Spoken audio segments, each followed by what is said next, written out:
નમસ્કાર, spark today ન્યૂઝમાં આપનું સ્વાગત છે। આંતરરાજ્યમાં ચોરીઓ કરતી ગેંગના બે સભ્યોને ચોરીના મુદ્દામાલ સાથે અમદાવાદ શહેર ક્રાઇમ બ્રાન્ચે પકડી પાડ્યા છે। અમદાવાદ શહેર ક્રાઇમ બ્રાન્ચના સંયુક્ત પોલીસ કમિશનરશ્રી તથા નાયબ પોલીસ કમિશનરશ્રી દ્વારા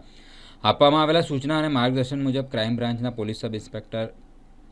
ML સાળુંકેની ટીમના પોલીસ સબ ઇન્સ્પેક્ટર JB પરમારનાઓ અમદાવાદ શહેરમાં બનતા ચોરીઓના લૂંટના તેમજ મિલકત સંબંધી ગુનાઓ સંડોવાયેલા આરોપીઓને શોધી અનડિટેક્ટ ગુનાઓ શોધી કાઢવા અમદાવાદ શહેર વિસ્તારમાં પેટ્રોલિંગમાં હતા। તે દરમિયાન ખાનગી રાહે બાતમીના આધારે અકબર ઉર્ફે ફિરોજ ઉર્ફે બાબુશાહ,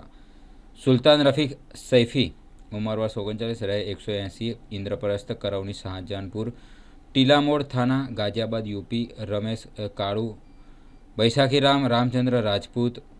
ઉંમર વર્ષ 48 રહે મકાન નંબર 178 દુર્ગા ગલી નંબર 3 મોજપુર કચ્છી કોલોની જમના પાર દિલ્હીનાઓને સોનાનો સિક્કો તથા સોનાની વીંટી નંગ 1 તથા ચાંદીના સિક્કા નંગ 7 તથા બનાવટી આધાર કાર્ડ નંગ 2 તેમજ ચૂંટણી કાર્ડ નંગ 2 તેમજ મોબાઈલ નંગ 6 મળી કુલ ₹74,500ના મુદ્દામાલ સાથે 27/12/2023ના રોજ CRPC કલમ 41(1)D મુજબ ઝડપી લઈ મણિનગર પોલીસ સ્ટેશનના